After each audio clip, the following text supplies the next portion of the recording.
Well, what's happening? Marty here from Miss Age Fitness, and today we're talking motivation.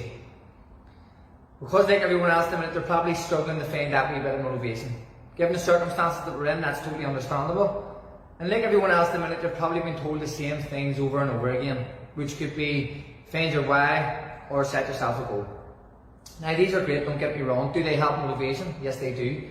Have they been shown to help motivation? 100% they have. But there lies a small problem here, because if you tell someone who hasn't been motivated in a very long time to wake up one morning and then all of a sudden find their why, it's just not going to happen. You know, you can set yourself a goal. It may be so unrealistic that you're never going to achieve it and you give up. It may be so realistic that it's very easily achievable, you achieve it very quick, and then so what, you've done what you set out to do, and then you fall off the wagon.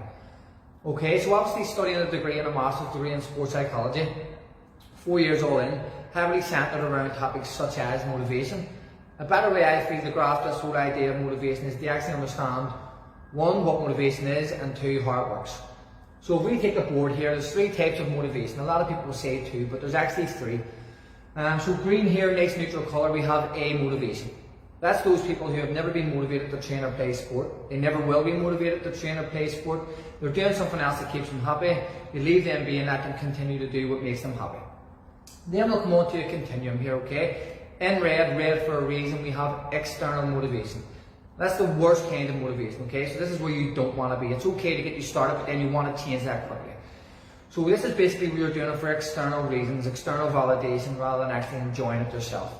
So some examples of external motivation would be maybe if you're in a gym and you're training for a competition, weight loss competition, a prize at the end of it. That photo shoot, 12-week physique photo shoot or whatever, you sign up for that, and then you're training because you know there's going to be a photo shoot at the end of it, but then you end up associating it more with negatives along the way rather than positives because of the calorie deficit and things like that. The breakup, a lot of people have been there, you know, you're not training at all, then you break up and the motivation goes through the roof, you might want to look good for your ex, get back, things like that, whatever it may be. Coercion's another great one, okay? So you might not actually enjoy what you're doing, but your parents love it, your coach loves it, people around you, and you're just doing it rather to please them than actually enjoying it yourself. And then the holiday, we've all been there, I've been there, you've been there, you know, there's no motivation, and then you book that holiday and your motivation goes through the roof. Reason being is you're going to have your top off, you're going to be in a bikini, and you know there's going to be photos there for social media, okay? So unfortunately, like I say, external motivation, the worst kind of motivation, it can actually have, you know, some health consequences, stress, burnout, things like that, because you're not actually doing it for enjoyment. And like I say, unfortunately, it actually has a high dropout rate, a high relapse rate. So, you know, you might be motivated for that wee bit, but then after you achieve what you set out to do, then dropout usually is high. So what we want to do is then we want to work towards getting to the other end of the continuum. Internal motivation, that's the best kind of motivation. That's where you're actually doing it for yourself rather than for others. So you may be doing it for health reasons, which is the main one. You understand the benefits it's going to have for your health. So for example, I train a couple of people that suffer with a wee bit of anxiety, okay? But the most consistent people I train, the reason being is they're internally motivated, okay? So consistency is key here. You're not always going to be motivated, but you just need to remain consistent.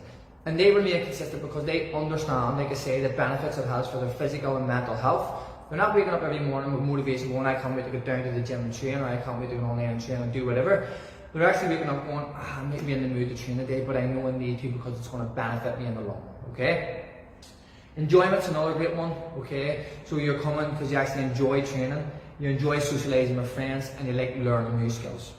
So a great example would be a piece of research that came out recently from George Washington University. It was published in January 2021. You're not going to find much more recent than this. And it actually looked at the effects that internal and external motivation had on meeting physical activity guidelines and reaching physical activity goals. And what it showed was those who trained for tone, shape, weight maintenance, stress reduction, if they'd done it for external reasons, for external motivation, they didn't actually hit their goals or hit the physical activity guidelines. But when they'd done it for internal motivation, they actually did hit their goals and they did reach the physical activity guidelines. Another great takeaway from this study was those who trained for weight loss via external motivation didn't actually hit their goals, but they did when they done it through internal motivation. Now I understand it may be hard to get there, you know, to start enjoy training and things like that. So like I say, external motivation gets you started, that's okay, you want to change that. But any coach, as a coach, should be skilled to help you get here towards internal motivation. So like I say, studying a degree and a master's degree in sports psychology, heavily centred around topics such as motivation, there are a few tricks of the trade I've picked up along the way, and a few psychological skills that I apply with all my clients, okay, to help you get to this end of the continuum. So if you're a coach and you need some help, don't hesitate to reach out and give me a shout. Or if you just want to get started training and you want to remain consistent and not always motivated, don't hesitate to reach out and give me a shout also.